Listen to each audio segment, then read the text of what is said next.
The truth was in the machine, and it was a weapon I didn't want to use. I didn't export the report. I couldn't.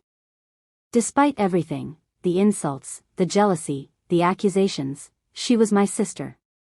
And a part of me understood her drive, even if it was misdirected. I needed to extend an olive branch. Not as Maya, her sister, but as someone within the company who saw her value. I needed to show her that she didn't need to tear me down to succeed. I opened my art program. I thought about what she loved.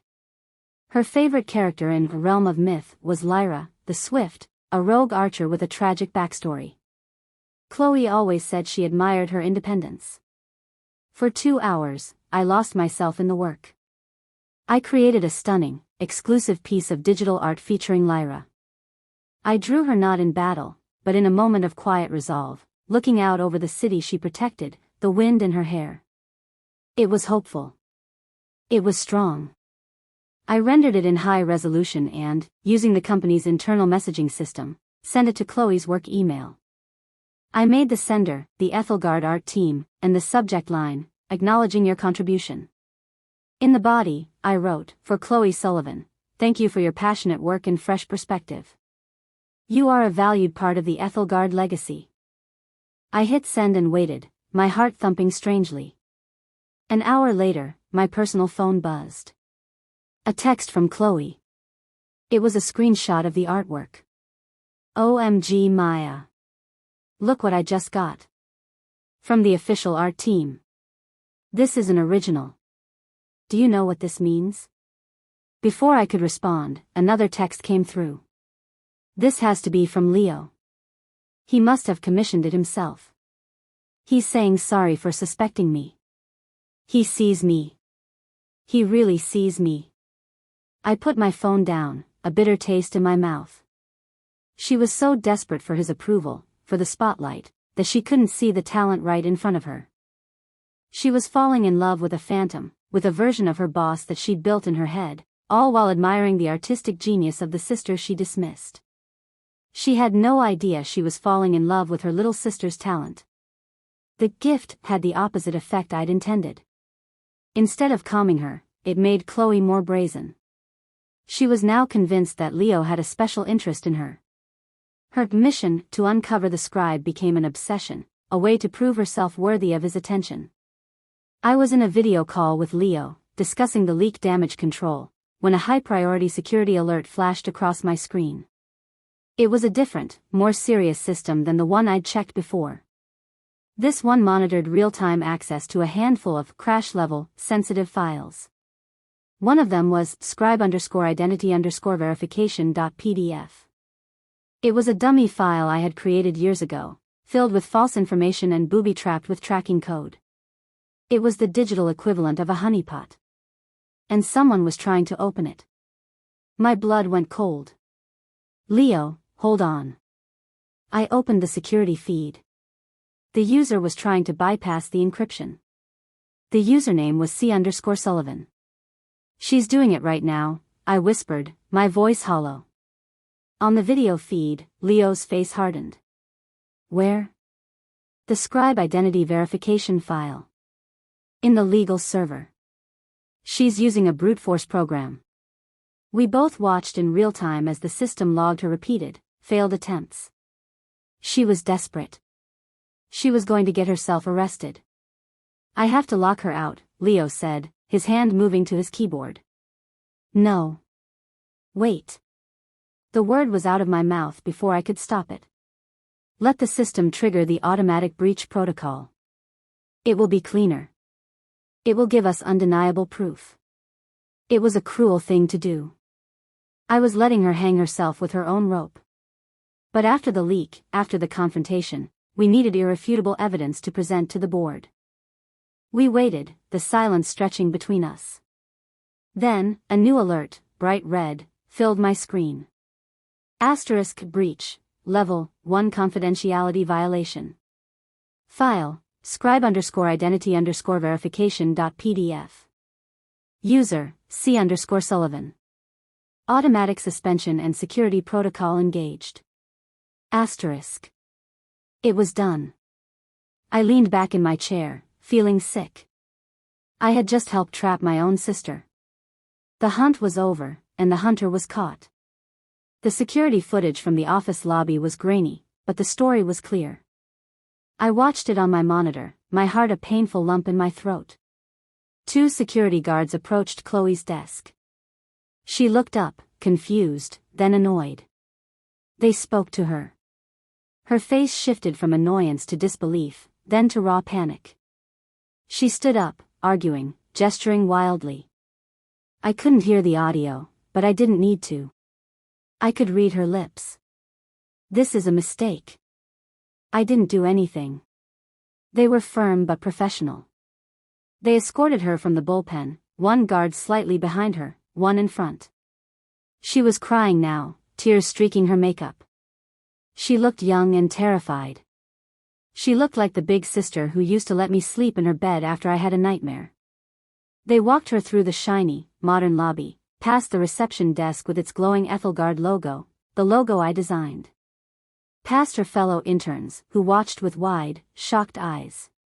She kept her head down, her shoulders shaking with sobs as the glass front doors slid open and she was led out into the evening. Suspended. Pending a full investigation that would certainly end in termination. I closed the video feed. The silence in my apartment was absolute.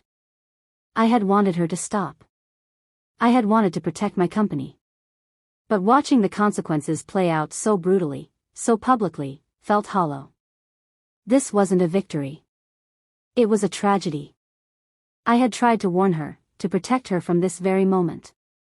I had built walls to keep my world separate, and she had smashed right through them. I put my head in my hands, the image of her tear-streaked face burned into my mind. I tried to stop you, Chloe. Why wouldn't you just stop? The phone call came an hour later. My dad's number flashed on the screen. I took a deep, steadying breath before answering. Maya, what in God's name is going on? His voice was trembling, not with anger, but with a deep, bewildered fear. Dad, Chloe just called us. She's hysterical. She says she's been suspended. She says they think she's a corporate spy. She says people are out to get her. He was almost shouting. She thinks you might have something to do with this. My mom came on the line, her voice choked with tears. Maya, honey, please. We need you to tell us the truth. What is happening? Did you say something to someone at that company? Do you have any idea what's happening? Their voices overlapped, a cacophony of fear and confusion. They were trapped in the crossfire of a war they didn't understand. Your sister's career is on the line. Dad's voice broke. Her whole future. Just tell us the truth. The truth. The heavy, impossible truth. I could end it right now. I am the scribe. Chloe was trying to expose me, and she broke the law doing it. But the words wouldn't come. Saying it over the phone, to my panicked, crying parents, felt wrong. It would sound like a boast. It would sound like I was gloating over her downfall.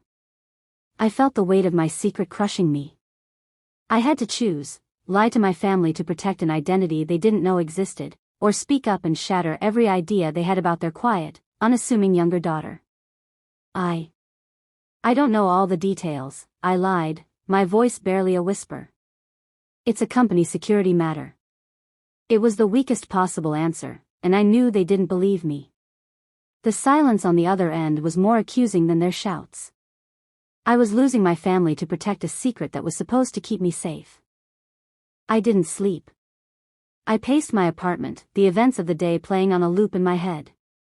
Chloe's humiliated face. My parents' desperate voices. Leo's grim satisfaction that the threat had been neutralized. My sister was a threat. My phone buzzed. It was Leo. Board meeting tomorrow. We'll present the evidence on Sullivan. They'll terminate her. Then we issue a statement denying the leak allegations. The scribe remains a ghost. Problem solved. He made it sound so simple. Cut out the infected part and move on. But Chloe wasn't an infection. She was my sister. She was arrogant and jealous and sometimes cruel, but she wasn't evil. She was driven, just like me. She just wanted to be seen, to be celebrated. And I had the power to show her a better way. The talent she was so desperate to find was the same talent she had mocked at family dinners. I couldn't let her be destroyed. And I couldn't live in the shadows anymore, not if it meant my family would always see me as the problem. I picked up my phone and called Leo. He answered on the first ring. "Scribe? What's up?" "I'm done hiding, Leo." There was a long pause. "What are you talking about?" "It's time for the scribe to come out of the shadows. I'm not going to let my sister think she's a criminal for trying to find me. I'm not going to let my parents think I'm a jealous liar." "Maya, think about this," he said, his voice urgent. "The brand. The mystery. It's our identity." "No," I said, my voice surprisingly steady. "The art is our identity. And it's mine. Call the press. Schedule the big, Realm of Myth, 10th anniversary event. Make it huge." I took a deep breath, the words feeling both terrifying and freeing. It's time for the scribe to finally meet her public. The announcement sent shockwaves through the gaming world. Ethelgard Studios to reveal the scribe at 10th anniversary gala. The headlines were everywhere. The buzz was deafening. Who was the mysterious genius? A recluse? A famous artist working under a pseudonym? A team of people? Leo, once he got over his initial panic, became a master planner. The gala would be the event of the year. Black tie. Press from every major outlet. A live stream for millions of fans. And amidst the frenzy, a single, hand-delivered, cream-colored envelope arrived at my parents' house, addressed to Chloe Sullivan. My mom called me, her voice a mixture of hope and confusion. Chloe got an invitation to the gala. A personal one. From Leo himself. Why would he invite her after everything? "I don't know, Mom," I said, which was technically the truth. I hadn't told Leo to send it. He had done it as part of the reintegration plan, a peace offering from the company. Later, Chloe texted me a picture of the invitation. It was elegant, embossed with the Ethelgard dragon. "I don't understand," she wrote. "Is this an apology? A second chance? Or something else?" I didn't reply. I knew what she was thinking. Was this Leo's way of saying he still wanted her there? Was it a sign that he believed she was innocent? But for the first time, I saw a flicker of doubt in her text. The blind confidence was gone. She was scared. A cold shiver ran down my spine as I read her message again. She was finally asking the right questions. For the first time, she wondered if the mystery of the scribe was closer to home than she ever could have imagined. I stood in front of the full-length mirror in a high-end boutique, a place I would normally never set foot in. The woman staring back at me was a stranger. The dress was a deep, midnight blue, the color of the sky in the realm of myth, just before the stars came out. It was simple, elegant, and understated, but it was made of a fabric that caught the light and seemed to shimmer with a hidden energy. It fit me perfectly. This woman in the mirror was poised. She was powerful. She held a secret that would, in a few hours, change everything. My mom came up behind me, her reflection appearing next to mine. Her eyes were wide. "Oh, Maya, you look beautiful." She and my dad had insisted on coming with me, still confused and worried, but clinging to the hope that this event would somehow fix things. They had no idea how right they were. "It's just a dress, Mom," I said, but my voice wavered. "It's not," she said softly, touching my shoulder. It's like you're finally showing us who you really are." Her words hit me with the force of a physical blow. She saw it. She saw the transformation. I paid for the dress with a black credit card linked to an account she'd never seen before. She didn't question it. The normal rules no longer seemed to apply. Tomorrow, a hairstylist and makeup artist were coming. The thought made my skin prickle with anxiety. But underneath the fear was a steady, growing resolve. I looked at the stranger in the glass, the powerful, confident woman in the dazzling gown, and I knew she was the real me. The gala was a spectacle of light and sound. A red carpet led into a venue sparkling with chandeliers. Cameras flashed like constant lightning. I arrived in a hired car, separate from my family, my heart trying to beat its way out of my chest. I saw Chloe first. She was standing with a group of other Ethelgard employees, wearing a sharp, crimson dress.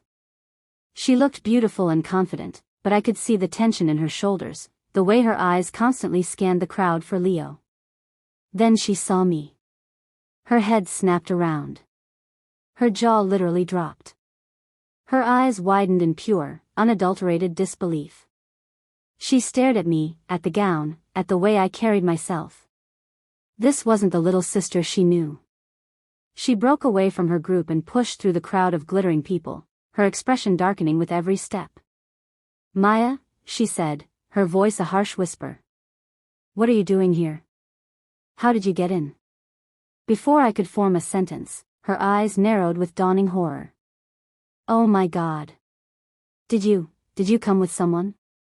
Did you get a date just to sneak in here? This is a private event." She grabbed my arm, her fingers digging in. "You're embarrassing yourself. And you're embarrassing me. You need to leave. Right now." Her words were meant to sting, to shrink me back to my usual size. But tonight, they just sounded small and desperate. I opened my mouth to answer, to finally tell her, but the house lights suddenly dimmed. A single spotlight hit the main stage. The crowd's chatter died down to an expectant hum. Leo walked to the microphone, looking handsome and serious in his tuxedo. "Ladies and gentlemen," his voice boomed through the speakers. "Welcome. Thank you for coming to celebrate a decade of Realm of Myth. But more importantly, thank you for being here to finally meet the heart and soul of Ethelgard." Chloe's grip on my arm loosened. Her attention was riveted to the stage. This was the moment she had been waiting for. And she was standing right next to the answer. Leo's voice was warm and full of genuine emotion.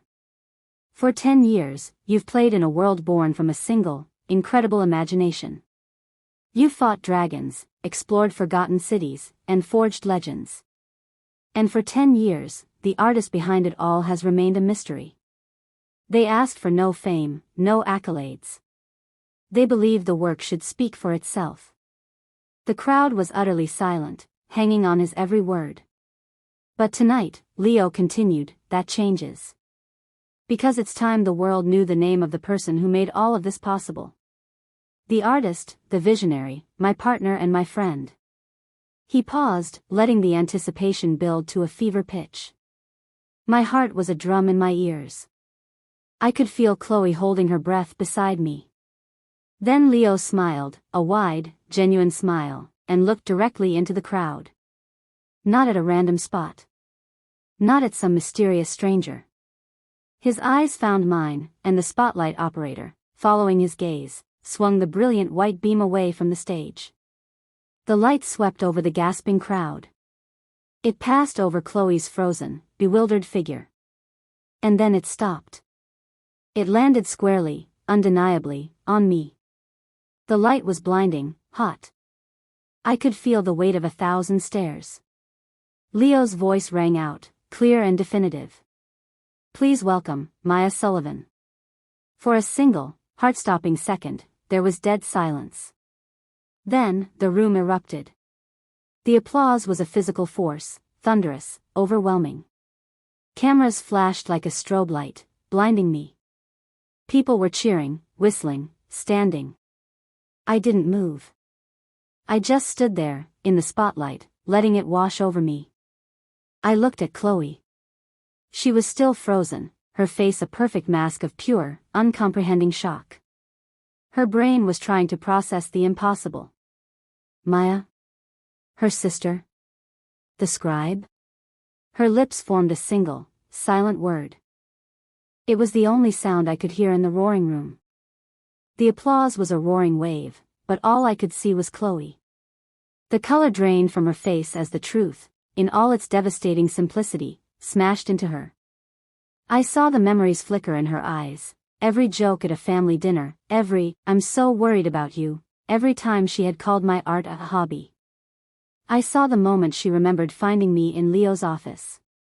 The stalker was his business partner. The clinger owned half the company. The failure was the secret genius she had been hunting. The humiliation was immediate and total. With a choked, guttural sound, she spun around. She couldn't look at me for a second longer. She shoved her way through the crowd of cheering, clapping people, who parted for her in confusion. She didn't look back. She vanished into the sea of glittering gowns and tuxedos, leaving me alone in the spotlight. Leo was at my side then, gently guiding me toward the stage. The applause continued, but it felt distant now. Board members shook my hand, their faces full of awe. Investors patted my back. I moved through it all in a daze. I gave a short, shaky speech. I don't even remember what I said. Something about dreams, and building worlds, and thank you. The words were automatic. For the rest of the evening, I was swarmed. Well-wishers, journalists, fans. It was everything I had ever feared, the noise, the attention, the lack of space. But through it all, I kept searching the crowd for a flash of crimson. I saw her once, much later, hovering near the exit. Her arms were folded tight across her chest, her shoulders tense. She was watching me from across the room, her expression a swirl of shame and something else, maybe a dawning, horrible understanding. Our eyes met for a split second across the crowded room. Then she turned and was gone. The truth was out, and it had built a wall between us higher than any I had ever coded. I got home after midnight. I shed the beautiful, heavy gown and the uncomfortable heels, standing in my quiet apartment in my pajamas. The silence was a relief, but it felt different. It felt empty. My phone buzzed incessantly, texts from old friends, from colleagues, from my parents. "We are so proud of you, Maya. We had no idea. Mom. Why didn't you tell us, sweetheart? Dad. You're a legend. I can't believe I know the scribe. A friend from art school." But there was nothing from Chloe. Radio silence. I lay in bed, staring at the ceiling. The adrenaline had faded, leaving behind a hollow, guilty feeling. I rolled over, hugging my pillow tightly. I didn't know what kind of relationship we could possibly have after this. If any. Somehow, I wanted to ease her shame. But a small, weary voice in my head whispered that she had done this to herself. Sleep came slowly, my mind weighed down by the crushing uncertainty of tomorrow. I had won the battle, but I felt like I had lost the war. A week passed. The world now knew my name. It was strange, but not as terrifying as I'd thought. People were respectful. The work, as I had always believed, spoke for itself. I was in my home office, reviewing the code for a new, nonprofit project, a digital art library for underfunded schools. I called it the Canvas Fund. I smiled. It felt right. My phone buzzed. It was the CFO of Ethelgard. "Maya, I just wanted to say, the initiative Chloe suggested for the community outreach program is brilliant. Partnering with that tech ed charity for kids, it's a perfect fit." I hadn't known about that. Chloe suggested it? Yes, just this morning. She's been different since she came back from suspension. Quieter. More focused. It's good work. She was back at work. She had chosen to stay. And she was channeling her energy into something positive. Something that mirrored my own quiet philanthropy. A small, fragile hope bloomed in my chest. That Sunday, we had a family brunch. The first since the gala. The air was thick with unspoken words. Chloe was there. She was quiet, not her usual boisterous self. She didn't look at me.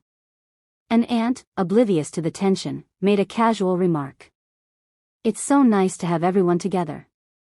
And Maya, it's so good to see you being so quiet and calm after all that excitement.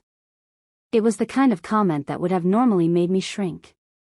The kind Chloe would have once used as a launching pad for a joke at my expense. But this time, Chloe spoke. Her voice was soft, but clear and firm. She looked directly at our aunt, and then her gaze flickered to me, holding it for a second. Actually, she said, Maya's the smartest person I know. And I wouldn't be where I am without her. No big speech. No dramatic apology.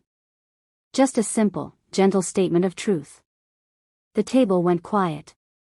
My parents' eyes gleamed with unshed tears of relief and pride. Chloe quickly looked down at her plate, a faint pink blush on her cheeks. I didn't say anything. I just gave her a small, slow nod. After a moment, she nodded back. It wasn't a full reconciliation. There were still miles to go, conversations to be had, years of hurt to untangle. But it was a start. A foundation. In the end, I hadn't needed a grand revenge or a public showdown. I just needed the quiet truth to finally speak for itself. And for the first time in a long time, I believed it was loud enough for both of us to hear.